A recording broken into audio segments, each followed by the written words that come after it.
What do I mean when I say men have no choice but to say they are prepared to die for the principle of being men?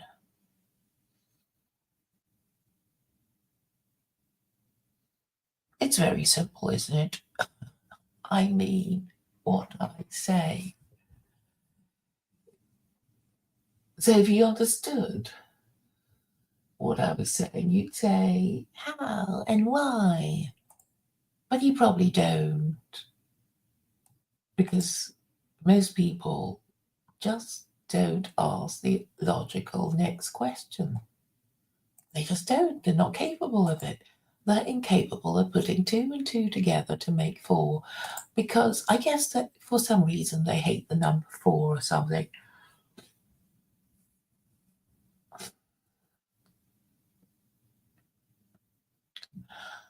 So let me fill up the sentence to make it more intelligible to people, because I know people are going to say, but not all men say they're prepared to die for any principle at all, are they?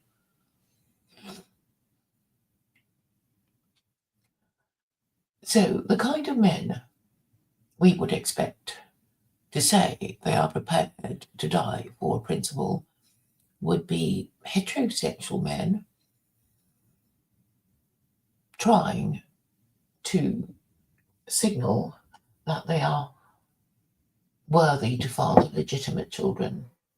There would be a man looking for a loyal wife to parent their legitimate offspring, and to signal that they are worth partnering with, they would have to show some kind of manly virtue, which is to, at the very least, understand the role of men and women.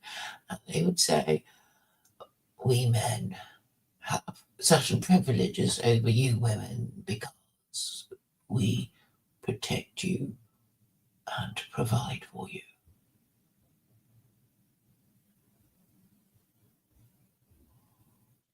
That would be the argument, wouldn't it?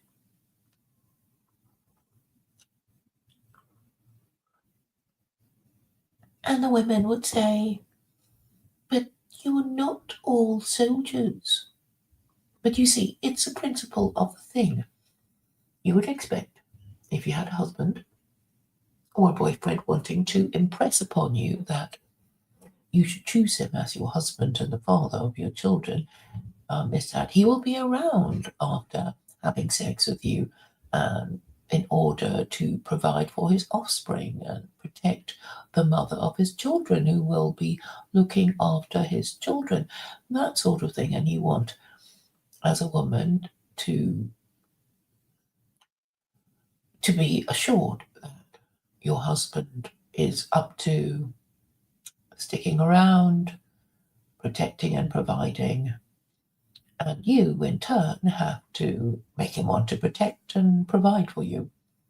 It's really very simple. I don't know what the problem is, except perhaps the problem of men not wanting to be husbands and women not wanting to be husbanded.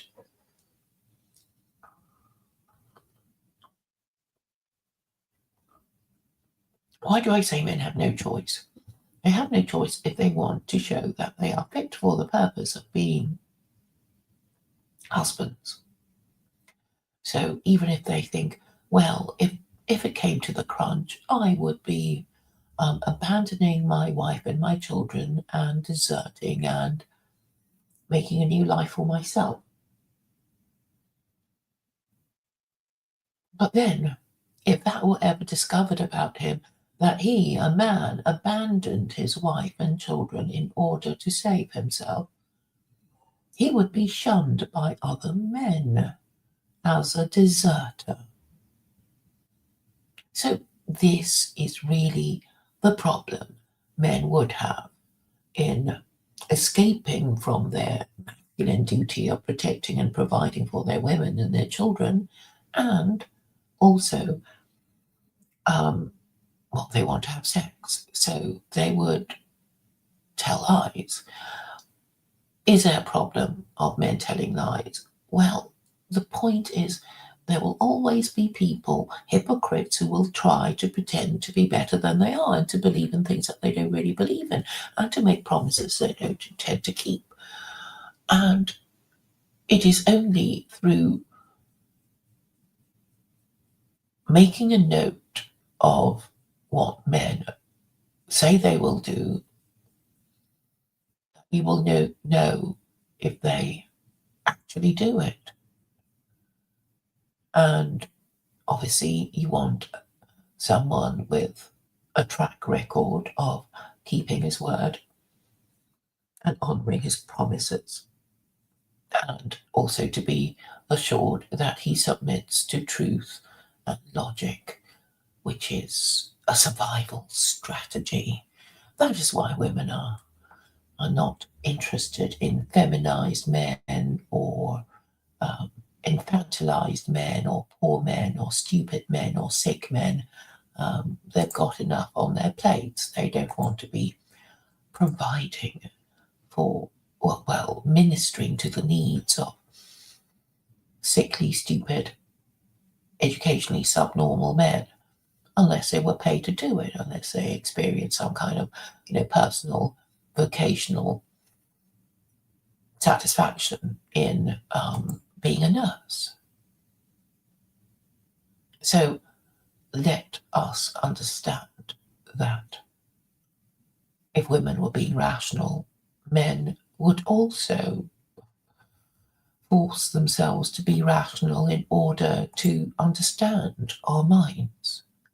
But since we are just being force-fed nonsense and lies, and so many people are only too eager to continue believing in that because they cannot bear to acknowledge that they'd been so stupid and that their governments were so evil as to lie to them for so many generations.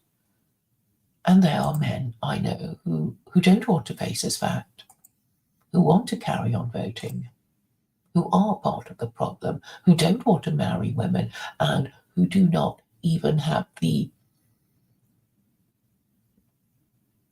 principle of saying what they believe to be the truth. They will say, it ain't necessarily so, and on the one hand this, on the other hand that, because they want to escape the moral imperative of submitting to truth and logic. That is why they pretend not to understand.